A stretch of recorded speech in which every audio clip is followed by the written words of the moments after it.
రైతులకు, దళితులకు, మహిళలకు, అన్ని కులాల్లోని పేదవాళ్లకు ఉన్న ఏకైక నాయకుడు వైఎస్ రాజశేఖర రెడ్డి కుమారుడు జగన్మోహన్ రెడ్డి మాత్రమే తెలియజేసుకుంటూ, జగన్మోహన్ రెడ్డి నాయకత్వంలో ఈ రోజున ఈ కూటమి ప్రభుత్వం సాగిస్తున్న అన్ని అరాచకాలకు కూడా ఆఖరికి ప్రజల మీద సాగించే అన్ని ఇబ్బందులకు కూడా ఎదుర్కోవడానికి వైఎస్ఆర్సీపీ కార్యకర్త సిద్ధంగా ఉన్నారని తెలియజేసుకుంటూ, ఒకే ఒక్క నాయకుడు జగన్మోహన్ రెడ్డి.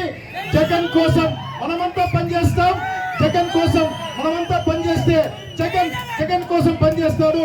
జగన్ అంటే జనం, జగన్ కోసం మనమని తెలియజేసుకుంటూ, ఒకే ఒక్క నాయకుడు, ఒకే ఒక్క పార్టీ ఈ రాష్ట్రంలో పేదల కోసం, మహిళల కోసం, ఆదివాసీల కోసం, హరిజన గిరిజన బడుగు బలహీన వర్గాల కోసం అందరికీ, అన్ని కులాల్లో పేదవాళ్ళకి, కష్టపడే వాళ్ళకి అండగా ఉండబోయేది వైఎస్ఆర్సీపీ రాజశేఖర రెడ్డి కుమారుడు జగన్మోహన్ తెలియజేసుకుంటూ, వచ్చే కాలం మంది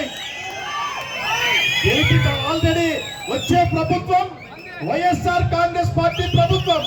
కాబోయే నాయకుడు జగన్మోహన్ రెడ్డి. జగన్మోహన్ రెడ్డి రెండవసారి అధికారంలోకి వచ్చిన తర్వాత జరగబోయేది కార్యకర్త మాట నిలబడబోయేది కార్యకర్త యొక్క మీసమని తెలియజేసుకుంటూ